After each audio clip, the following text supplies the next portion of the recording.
Hey guys, welcome back to my channel. In today's video, I'm going to be talking about investment banking salaries and how much people make on each level, how long it takes to get there, and exactly what your responsibilities are and how your compensation is decided. If you don't know me, I'm Angela. I'm an investment banking analyst working at a bulge bracket firm in New York City. I make career videos and the occasional travel and lifestyle videos here on YouTube.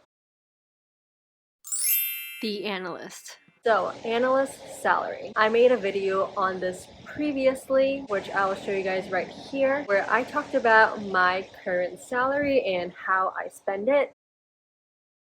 But just to reiterate again, the analyst program is usually about 2 to 3 years. It varies from bank to bank. And in general, bulge bracket firms offer about $85,000 for a base salary and up to $95,000 for certain elite boutiques, along with a sign-on bonus of usually about $10,000 to $15,000 as well. In terms of your bonus, it can range anywhere from around 50 to 100K bonus, and you will get that after 1 year of investment banking. In general, for analysts, your total all-in compensation will be around $125,000 to $200,000. Now, your bonus is decided based on 3 factors. Number 1, how well your firm did and how much in revenue the investment banking division brought in total that year. That will determine how good bonuses are across the entire bank. Second, how well did your own group do compared to other groups? You might be in healthcare, for example, and your healthcare group might have done a lot better than the consumer retail group in your bank. And so the analysts in your group have a higher pool of bonuses to be spread out. Third factor is how well you did yourself. The way this is decided is that there are usually formal feedback reviews. They will get reviews from people you worked with as well as throughout the whole group, and you will be ranked amongst your peers, and that's how your end of the year bonus is decided. The way you're bucketed out ranges from bank to bank. For some banks, they will have multiple buckets, and for some, they might only have 2, and the variance between them, again, depends from bank to bank. So what is the analyst's role? The analyst is essentially the foundation of the entire team. The analyst is the one who will do the PowerPoint presentation, the Excel, the one who will turn the comments, and the one who will do all of the miscellaneous tasks like creating internal memos, creating deal folders, and everything in between. The way you get into the analyst program is usually right out of undergraduate. That's when most analysts are hired, but there are some who have lateraled from other banks or from other types of careers into an analyst role, but in general, analysts are usually in their early 20s just because job demands a high amount of grueling hours, so usually everyone working there is really young and fresh out of college. You don't need an MBA to be an analyst in investment banking. The associate. The second step of the hierarchy is the associate. So associates can range from either analysts who have done their full 3 years of analyst and have been promoted to associate, or they can come straight out of MBA and become an associate as well. Therefore, associates will usually range in age from their mid-20s to their early 30s. For associates, they'll usually earn a base salary of anywhere from $100,000 to $150,000, and their bonuses will usually be a range from $80,000 to $150,000 as well. This includes an all-in of $180,000 to about $300,000 for associates. The associate program is usually also 3 years. You're an associate for 3 years, and your base and your bonus will slightly increase each year. Similar to an analyst, the bonus of an associate is also decided in a very similar manner. It depends on your group's performance, the bank's performance, as well as how people rate you and their thoughts on you. Whereas an analyst bonus might just be decided on their technical ability and how well they can do their work and communicate with their teams. An associate's bonus is also decided by how well they can manage, because at this point they'll usually have an analyst under them, and the analyst will also be asked for feedback. An associate is supposed to be like the middleman between the analyst and the VP.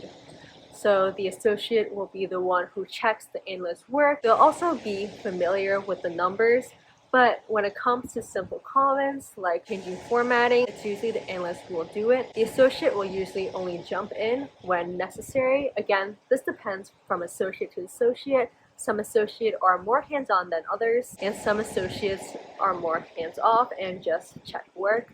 But essentially, an associate is also a junior of the team and have to be able to know how to communicate both up to any more senior people as well as to the analysts they're working with. The Vice President. You reach vice president level after 3 years of being an associate. Vice presidents are usually somewhere in their late 20s to early 30s if they started off as an analyst, or they'll be more in their mid 30s if they started out of the MBA program for an associate. For vice presidents, their base will usually consist of about $200,000 to $230,000, along with a bonus of about $200,000 to $300,000 for an all-in of around $400,000 to $530,000. Of course, this again varies from bank to bank. Your bonus is now a little bit more determined on the number of deals you were on. As a vice president, if you were on a lot of larger transactions, your bonus might be a bit higher than a vice president who wasn't. At this point, your level is becoming more senior and you're expected to be able to delegate tasks. You're no longer the one working the PowerPoint or the Excel, but you're the one who's coming up with the structure of the book for the meeting. You'll work closely with the associate and the analyst on how to structure certain pages out and getting it to the managing director in a good condition. Fourth level in the hierarchy is a director, or in some firms they're called executive directors. They have been through the 3 years of being a vice president and now they have risen to an executive director or directive role. At this role, you are beginning to get your own clients. You're becoming closer and closer to a managing director.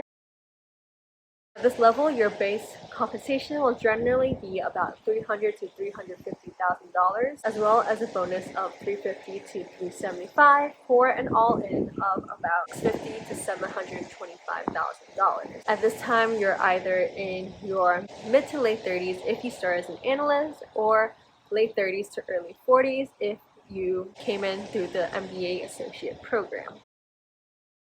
At this level, your role is sort of similar to a vice president.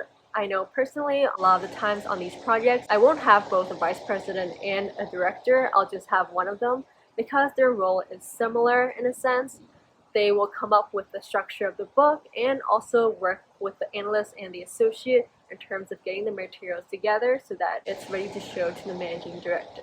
A lot of executive directors, though, at this stage, unlike VPs, do have their own clients, and so there might not even be a managing director on the deal. If it's their own client, they will, in a sense, act as the managing director and have their own meetings. At this stage, your role shifts a lot from someone who is in the weeds in the PowerPoint. You become much of a client-facing role. Your bonus, in turn, becomes a lot more based on the types of deals you're in and the number of deals you're closing every year.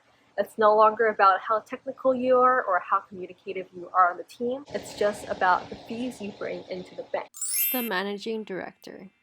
Now, the very last level in investment banking and the highest level is the managing director. Managing directors range in age, but I'd say at the youngest, they'll be in their late 30s to early 40s if they started off as an analyst and rose all the way to the top as a managing director. I'd say once you're an executive director, it can take however many years. It's no longer a 3-year program like all the prior years were. It just depends on if the bank thinks you're ready, and if they don't think, then you might never rise to become a managing director. At the managing director level, you might have a base of $500,000 and a bonus of $500,000 and above. Some MDs make millions. It just depends on which bank you're at and how much in fees you're able to bring in. When you're at the managing director level, it's all about client relationships. The job becomes about meeting clients and having phone calls with them and keeping up to date with the status of different companies and what their needs are. In turn, the managing director is the one who will pull in these clients and come up with these ideas for transactions that they could take part in, or be involved in bake-offs, or be involved in the actual transaction. and they will have the supporting team of analysts, associates, and directors to help them out with it. So all in all, those are all the levels of investment banking as you go up the hierarchy and how long it takes to get to each step if you were to start off as either an analyst or an MBA associate. Now, of course, these numbers for base and compensation will vary from bank to bank and person to person. These are the ranges of the numbers that I've seen based on my research for higher levels and the numbers that sound reasonable to me based on the environment that I'm in. Let me know if you guys have any more questions down in the comment section below. I hope you guys found it helpful, at least in terms of learning a little bit more about the structure of investment banking and how you can rise up and how your role changes throughout each level. Thank you guys so much for watching. If you enjoyed this video, please make sure to give it a thumbs up. Subscribe if you haven't already and turn on that bell for notifications so you know whenever I post a new video. I'll see you guys in the next one. Bye!